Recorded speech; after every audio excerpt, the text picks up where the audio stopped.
funny. I feel like as founders and business owners, we sort of manipulate our story as we go along, and make it Yeah, sound sort of totally. more What's the PR version of this? Yeah. 100%. But I would say that it was a little bit of that. It was a beautiful timing.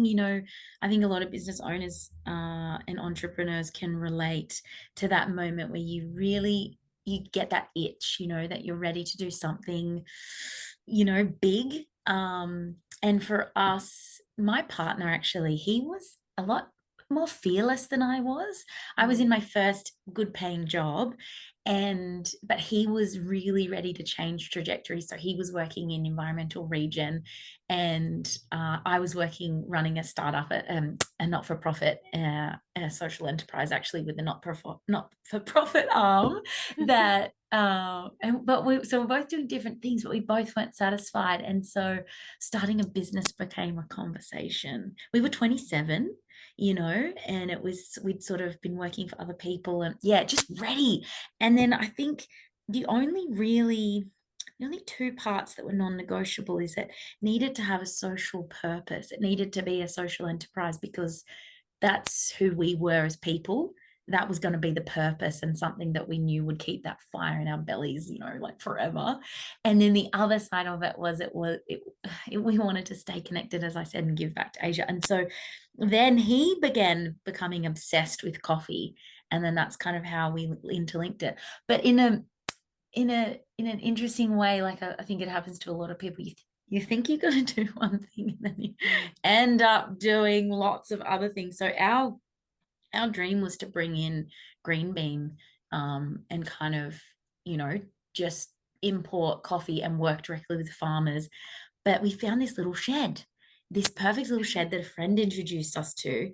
And then we thought, oh, well, gosh, let's roast it, and we'll just have a little coffee bar at the front.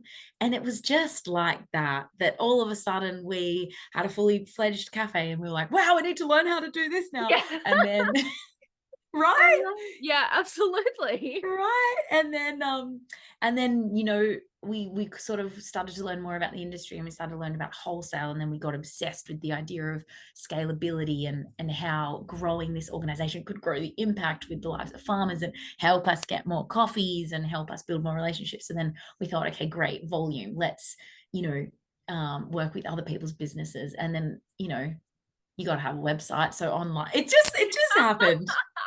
Oh my God, I love but how cool, like, okay, here's the next opportunity. Let's get into that. Here's the next opportunity. Let's get into that. And it does kind of work like that sometimes. It's not like you wake up and go, okay, the long-term vision is we're going to have X cafes and do this and do that. It is just the next thing in front of you, taking the next step, taking the next opportunity.